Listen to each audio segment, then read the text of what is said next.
ونصلي على ونسلم على رسوله الكريم أما بعد أعوذ بالله من الشيطان الرجيم بسم الله الرحمن الرحيم ورفعنا لك ذكرك صدق الله العظيم اللهم صل على سيدنا ومولانا محمد وعلى آل سيدنا ومولانا محمد وبارك وسلم۔ نبی آتے رہے آخر میں نبیوں کے امام آئے، نبی آتے رہے آخر میں نبیوں کے امام آئے، وہ دنیا میں لے کر خدا کا آخری پیغام آئے۔ جھکانے بندوں کی جبیں اللہ کے در پر، جھکانے آئے بندوں کی جبیں اللہ کے در پر، سکھانے آدمی کو آدمی کا احترام آئے۔ وہ آئے جب تو عظمت بڑھ گئی دنیا میں انسان کی، وہ آئے جب تو عظمت بڑھ گئی دنیا میں انسان کی، وہ آئے جب تو بندوں کو فرشتوں کے سلام آئے۔ آج ہمارا جو موضوع ہے وہ نبی علیہ الصلاۃ والسلام کی ولادت باسعادت ہے۔ تو نبی علیہ الصلاۃ والسلام کی میلاد النبی صلی اللہ علیہ وآلہ وسلم کے حوالے سے مختلف علماء کرام بیان فرماتے رہتے ہیں۔ جب سے نبی علیہ الصلاۃ والسلام اس دنیا میں تشریف لائے، صحابہ سے لے کر اب تک یہ سلسلہ جاری ہے اور قیامت تک میلاد النبی صلی اللہ علیہ وآلہ وسلم کا سلسلہ جاری رہنا ہے۔ میں پہلے یہ ذکر کیا کرتا تھا کہ سیرت النبی صلی اللہ علیہ وآلہ وسلم کے مختلف موضوعات ہیں۔ یہ سیرت النبی صلی اللہ علیہ وآلہ وسلم کا پہلا جو موضوع ہے وہ میلاد النبی صلی اللہ علیہ وسلم ہے، ولادت باسعادت ہے۔ وہاں سے لے کر نبی علیہ الصلوۃ والسلام کے وصال مبارک تک سیرت النبی صلی اللہ علیہ وآلہ وسلم محیط ہے۔ لیکن علماء کی محفلوں میں بیٹھ کر ان کی باتوں کو سننے کے بعد آج میں اپنی اس بات سے رجوع کرتے ہوئے یہ کہتا ہوں کہ نبی علیہ الصلوۃ والسلام کی سیرت کا موضوع ولادت باسعادت سے شروع نہیں ہے۔ نبی علیہ الصلوۃ والسلام کی سیرت النبی صلی اللہ علیہ وآلہ وسلم کا موضوع جب اللہ رب العالمین نے نبی علیہ الصلوۃ والسلام کی روح مبارک کو پیدا کیا وہاں سے شروع ہوا تھا، اور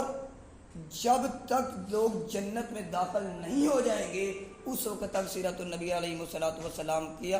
موضوع باقی رہے گا، بلکہ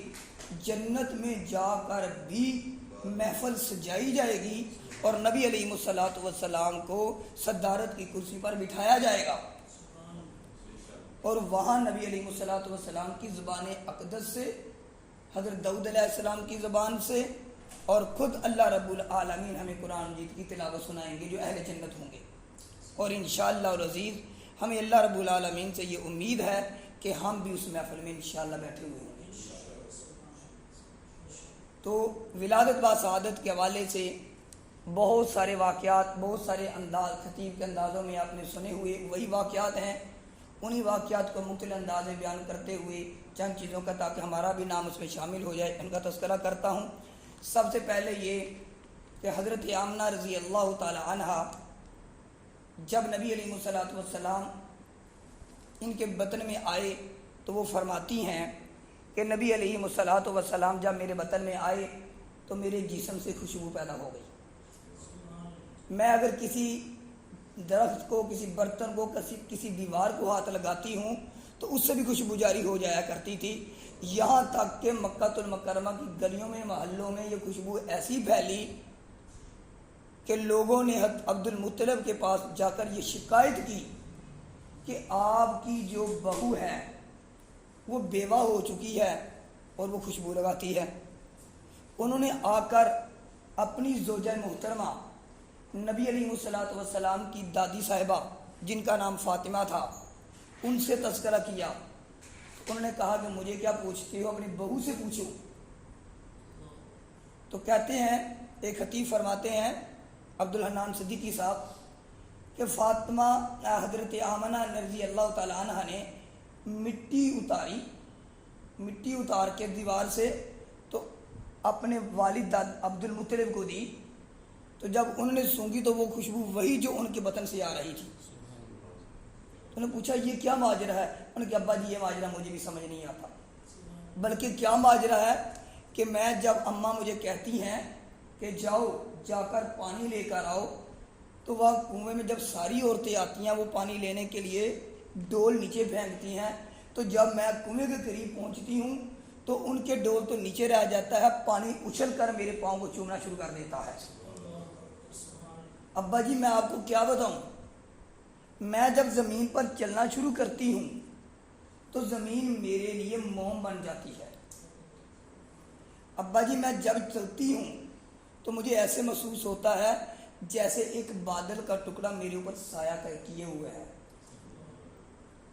ابا جی جب میں چلتی ہوں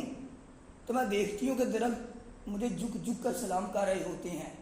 ابا جی گھر سے نکلنے کے بعد وہ سامنے جو پہاڑ ہے جب میں اس کی طرف دیکھتی ہوں تو ایسے محسوس ہوتا ہے جیسے پہاڑ بھی مجھے جھک کر سلام کر رہا ہے۔ ابا جی میں آپ کو کیا بتاؤں یہ خوشبو کہاں سے کیسے ہے، میں اس کے متعلق آپ کو کچھ نہیں بتا سکتی، اور یہ میرے نہ میں کسی خوشبو میں جاتے، میں تو گھر سے کبھی باہر ہی نہیں نکلی، تو یہ خوشبو میرے وطن سے کیسی آ سکتی ہے؟ یہ جب سے ابا جی یہ آپ کو خبر نہیں ہے، آپ کے بیٹے کی ایمانت جب سے میرے پیٹ میں آئی ہے اس وقت سے یہ سارے معاملات جاری ہو چکے ہیں۔ یہ نبی علیہ الصلوۃ والسلام کی ولادت باسعادت سے پہلے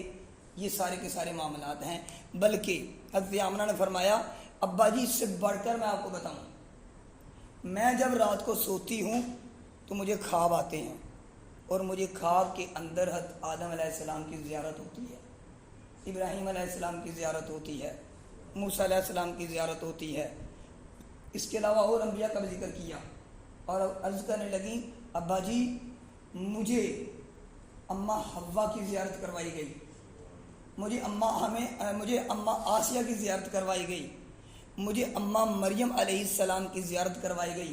یعنی مختلف اوقات میں مختلف زیارتیں ہوتی رہیں، اور سب کا ایک ہی قول تھا، کیا تھا؟ آمنہ تجھے مبارک ہو، تیرے ہاں نبی آخر الزمان پیدا ہونے والا ہے۔ تو یہ ساری کی ساری ابا جی برکتیں اس پیغمبر اس جو میرے وطن کے اندر ہے، یہ ساری کی ساری عبداللہ کے ایمانت کی برکتیں ہیں، یہ سارے معاملات وہاں سے شروع ہیں۔ تو نبی علیہ الصلوۃ والسلام کی ولادت باسعادت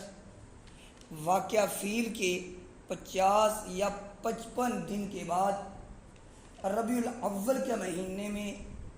2 شنبہ جسے سوموار کہتے ہیں، 2 شنبہ فارسی کا لفظ ہے، بمطابق اپریل 570 عیسوی صبح صادق کے وقت ابو طالب کے گھر میں، جو کہ عبد المطلب وہاں موجود تھے، تو عبد المطلب کا گھر ہوا، اس مکان میں ان کی ولادت باسعادت ہوئی۔ صبح صادق کے وقت نبی علیہ الصلوۃ والسلام اس دنیا میں جلوہ فروز ہوئے۔ تاریخ میں اختلاف ہے، 8، 9 اور 12، 11 بھی ہے، 2 تاریخ بھی ہے، لیکن زیادہ تر جس بات پر اتفاق کیا جاتا ہے محققین کا 8 اور 9 ہیں، زیادہ تر 8 کو زیادہ ترجیح دیتے ہیں، دوسرے نمبر پہ 9 ہے، لیکن مشہور 12 ہو چکی ہے، اور آج اسی کے مطابق بات چلتی ہے۔ 8 کے مطابق عبداللہ ابن عباس رضی اللہ تعالی عنہ، جبیر بن مطعم رضی اللہ تعالی عنہ، علامہ قسطلانی رحمۃ اللہ علیہ اور وغیرہ بہت سارے بزرگ، اور بر صغیر کے بڑے علماء میں مولانا اشرف علی تھانوی رحمہ اللہ، مولانا ادریس کاندلی رحمہ اللہ، اور مولانا احمد رضا خان بریلوی رحمۃ اللہ، یہ حضرات 8 ربیع الاول لکھتے ہیں اور یہ بیان کرتے ہیں کہ اگر نبی علیہ الصلوۃ والسلام کا جو کتابوں میں لکھا ہے کہ حج جو ہے وہ جمعے والے دن آیا، حج کا دن جمعے والے دن آیا، اس دن اگر جمعے والے دن سے لے کر 2 شنبہ کو لیا جائے تو کسی بھی لحاظ سے 8 ربیع الاول کے علاوہ کوئی اور تاریخ نہیں بنتی، اور زیادہ تر 70 سے 80% علماء جو کتابیں لکھنے والے ہیں وہ اسی کو ترجیح دیتے ہیں، لیکن اس میں اختلاف ہے، اور مشہور جو ہے یہ تقریباً 1750-1800 کے بعد جو زیادہ تر مشہور ہوا ہے وہ 12 ربیع الاول ہے۔ اور عثمان بن ابی العاص رضی اللہ تعالی عنہ کی والدہ فاطمہ بنت عبداللہ کے بقول کہ جب نبی علیہ الصلوۃ والسلام کی ولادت مبارک ہوئی تو وہ فرماتی ہیں گھر کے اندر نور پیدا ہو گیا، اور دیکھا، وہ فرماتی ہیں کہ میں نے دیکھا کہ آسمان کے ستارے جھکے ہوئے ہیں، یہاں تک کہ مجھے گمان یہ ہونے لگا کہ یہ ستارے مجھ پر آ گریں گے۔ فتح الباری کے اندر یہ لکھا ہے۔ پھر ارباز بن ساریہ رضی اللہ تعالیٰ عنہ سے روایت ہے کہ آپ صلی اللہ علیہ وآلہ وسلم کی والدہ ماجدہ نے ایک نور دیکھا جس سے شام کے محل روشن ہو گئے، اور بصرہ کے حوالے سے بھی ذکر آتا ہے۔ یہ روایت مسند احمد اور مستدرک حاکم میں روایت کی گئی ہے۔ کعب احبار رضی اللہ تعالیٰ عنہ سے منقول ہے کہ نبی اکرم صلی اللہ علیہ وآلہ وسلم کی شان مبارکہ سابقہ کتب میں اس طرح ذکر کی گئی ہے کہ محمد صلی اللہ علیہ وآلہ وسلم کی ولادت مکہ میں ہوگی، ہجرت مدینہ میں ہوگی، اور ان کی حکومت و سلطنت شام میں ہوگی۔ تہذیب و تہذیب کے اندر اس کو روایت کیا گیا ہے۔ یعقوب بن سفیان حضرت عائشہ صدیقہ رضی اللہ تعالی عنہ سے روایت کرتے ہیں کہ ایک یہودی تجارت کی غرض سے مکہ آیا تو اس نے کچھ حالات محسوس کیے تو لوگوں سے کہنے لگا دیکھو آج رات کوئی مکہ میں کوئی بچہ پیدا ہوا ہے؟ لوگوں نے کہا کوئی نہیں ہے۔ انہوں نے کہا جا کر دیکھو، ایسے محسوس ہوتا ہے کہ رات کو کوئی بچہ پیدا ہو چکا ہے اور اس کے 2 کندھوں کے درمیان میں مہر نبوت لگی ہوئی ہے۔ کہنے لگے جب دیکھا گیا تو حضرت عبد المطلب کے گھر میں پتہ چلا کہ ایک بیٹا پیدا ہوا ہے۔ جب اس کو دیکھا گیا اور وہ خود بھی آیا اور دیکھنے کے بعد جب مہر نبوت کو دیکھا، دیکھنے کے بعد وہ بے ہوش ہو گیا۔ جب اسے ہوش آیا، ہوش آنے پر اس نے کہا نبوت بنی اسرائیل سے چلی گئی۔ حضرت